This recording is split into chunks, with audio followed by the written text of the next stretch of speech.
fun one. I just had an argument with my friends comparing the Giants and Jets roster. I'm biased and they're biased, so it's useless. What would you guys has to say to where the rosters compare to each other right now? So I'll off the top of my head, without trying to be biased, the Giants had more of a like, this is our head coach and GM's last season. We're gonna do a couple more splashy things in free agency. Can we like scratch and claw to 8 and 9 and sell some hope with Jackson Dart and keep our job? I could see someone arguing on paper the Giants have a better roster. However, I don't I'm not quite there yet. I think the Jets narrowly have a better roster because I like their offensive line a lot better, which I think is really important. I still think at the high end, having guys like Sauce and Garrett and Quinnen, I just think when you filter it all through, especially since quarterback for them this year is likely to be like a shell of Russell Wilson until Dart gets thrown into the fire on like a tough offense that doesn't have Saquon, doesn't have some elite,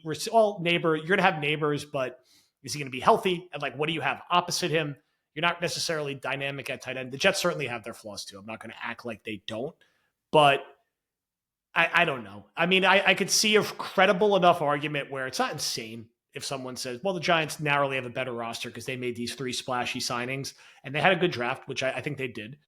I still think what gets slept on more about the Jets, which I understand because it's not sexy, is this offensive line could be really good and should be really good. I was going to say, the Jets are better where it matters. That's the difference. Like Dexter Lawrence is, you could argue, is the best player combined of any of the two teams. I don't know if I'd go that far, but like you can make that argument. You can make the argument Malik Neighbors is the best player on any of these rosters.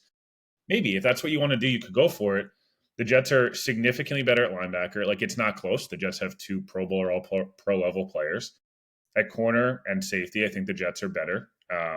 There's a secondary as a whole. The Jets have a 2-time first-team All-Pro guy, and neither of the other teams have anybody close. So it doesn't matter. Like, Poston Debo is a nice player. I like him. I don't know, man. Like, he's not Sauce Gardner. Like, Poston Debo is a lot closer to being league average than he is an All-Pro, is the way I would phrase it.